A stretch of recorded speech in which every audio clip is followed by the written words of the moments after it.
The March 17th iteration of Monday Night Raw seemed to be the day that WWE Creative took the day off to tour Brussels. It's almost as if they made it their personal mission to miss as many opportunities as possible to follow up on hot storylines. Today on the Bryan Breakdown, I'll be discussing Heel Cena's first promo in almost 20 years, Rhea's interruption, and Jey vs. Gunther. While you're here, be sure to follow us on Instagram and Threads where we cover wrestling shows live. The show opened to the familiar horns of John Cena's theme song. In the weeks leading up to the show, it was rumored that he'd debut new music, and the swerve was actually pretty clever. The reception in Brussels was nuclear, and I'm glad he didn't do the fake out thing that they love to do and have Cena drop the mic after the crowd boos him for 5 minutes without saying anything. That said, after processing the segment, I'm incredibly disappointed. John Cena cut a dreaded "You People" promo that went on for over 20 minutes and came 13 years too late.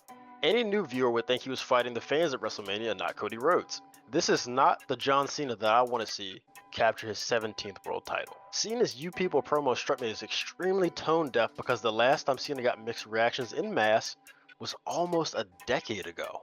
Many fans, myself included, are confused. Why now? The icing on the cake was Cena framing it as a breakup with the fans. Not once in the segment did Cena mention The Rock, and barely Cody Rhodes before he was interrupted. Speaking of The Rock, in the segment, Cena mentioned that he was tired of being the fans' puppet, so he became The Rock's puppet, I guess. Makes perfect sense. Cody made his way up to the ring clad in his three-piece suit and high-fiving the fans. Anything less than kicking Cena's teeth down his throat was unacceptable. Cody berated Cena and capped it off by calling him a whiny bitch before leaving Cena like a scolded dog, like JR would say. Keep in mind, last Friday The Miz got a crossroads for much less than what Cena did at the Chamber. This segment was a massive misstep in the build to Cody vs. Cena, arguably the biggest match in history. If I were booking the segment, Mark, I would have had Cody come down and they immediately get into a brawl. Security would then come down to break up the fight before assisting John Cena by holding back Cody Rhodes and allowing Cena to clobber him. The security works for The Rock, and by extension, John Cena.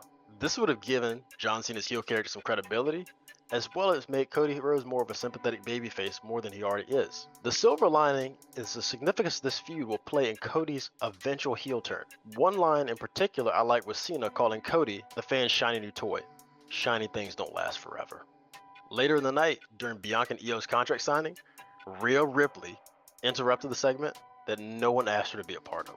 After Io and Bianca had inked the deal, Rhea made it her business to watch the signing like Bianca had watched her match. Side note, I love the line that Bianca had about Rhea having to watch WrestleMania. Bianca consistently giving Rhea pushback is also very refreshing. Usually Rhea is opposite of foes she can intimidate, and this isn't that. At this point, Io started to feel disrespected, and this is what set off the chaos. This is also where the segment went off rails. Rhea Ripley, after laying out both other women, added her name to the contract for the WrestleMania match that she did not earn an opportunity to be in. Backstage, Adam Pearce continued to argue with Rhea that she couldn't do that. Nick Aldis would never let this happen on his show. A brief glimmer of hope is that Bianca and Io attacked Rhea backstage before she got the upper hand on them. Rhea is now full-on heel once again, and I don't care what anyone says. She's back to her old antagonistic, entitled ways from her Judgment Day days, and honestly, I could have done without it. The match is going to be great, of course, but I would have preferred for Rhea to have earned her way into the match instead of pulling a move that would make Charlotte Flair proud.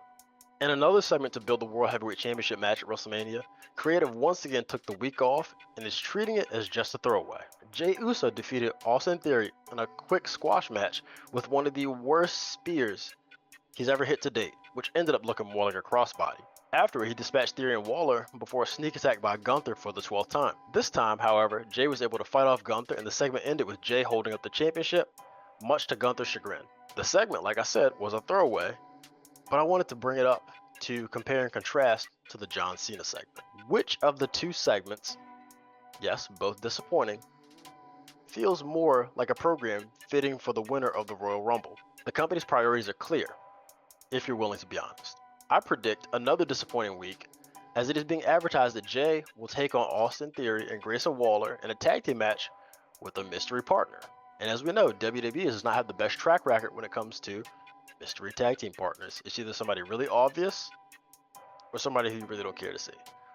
Although, it has been rumored that it could possibly be Joe Hendry, being that it's in Glasgow, and some Twitter correspondents I'd actually be excited to see that, but I don't know if that's actually going to be the case.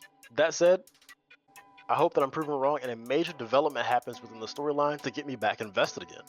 For more great wrestling content, be sure to like and subscribe and tune in every Saturday for new audio episodes of the Too Smart Mark Show, and I'll see you next week.